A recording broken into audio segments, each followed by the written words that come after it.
So this is lesson 1.1 algebra, part 2, still solving simple equations, but in this case, specifically using word or story problems. So for example number 5, you're given the information a coupon takes $17.95 off of the price X of a pair of earbuds. You pay $71.60 for the earbuds after using the coupon. You want to write and solve an equation to find the original price of the earbuds. So in order to start off writing the equation, if the variable was not already defined for us, we would actually want to define our variable. And then by defining our variable, we're just telling what the variable represents. And in this case, the variable X represents the price of the earbuds. And then for any word or story problem, you also want to look for either a keyword or keywords that tell you exactly what operation or operations, plural, to use. In this case, it's $17.95 off of the price. So you're taking that amount off, which means you're subtracting it from the price of the earbuds. So we can start off with our variable X. That's the original price of the earbuds, and we have our coupon, so that's taking $17.95 off. So we're subtracting that, and then the amount that you pay is equal to $71.60.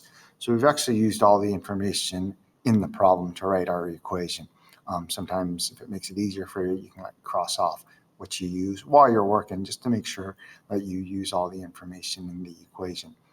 So it's our equation that we can solve specifically using inverse operations. What's being done to the variable here is you're subtracting $17.95, so the inverse or opposite operation is adding $17.95. Whatever you do to one side of the equation, you have to do to both sides of the equation.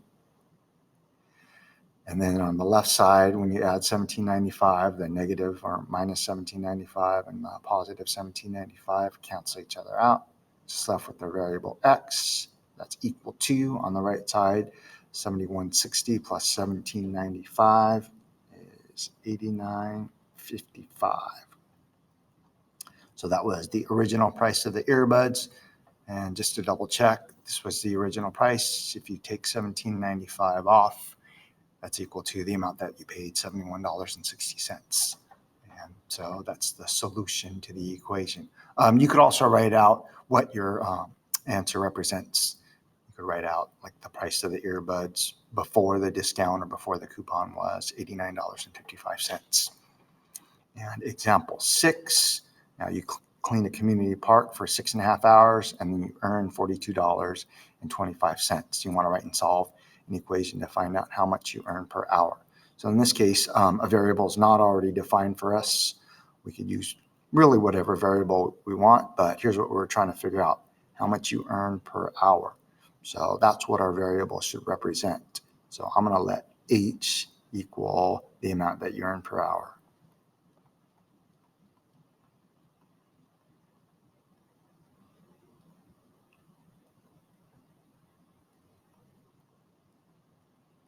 And then the information given in the problem is you work 6.5 hours. So you're definitely going to use that in the equation.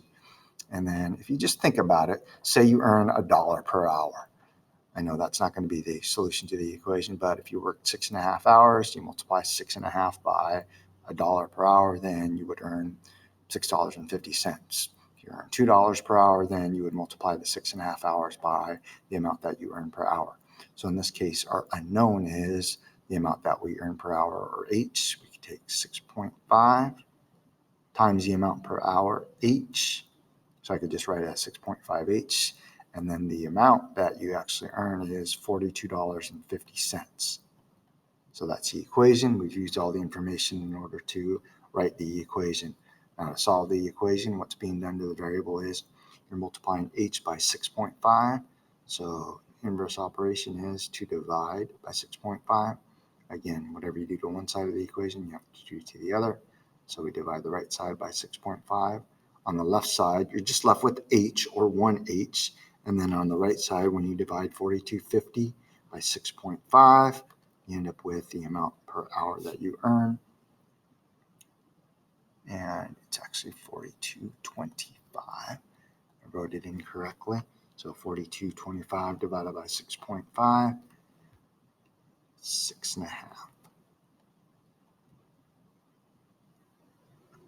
So the amount that you earn per hour is $6.50 or $6.50 earned per hour.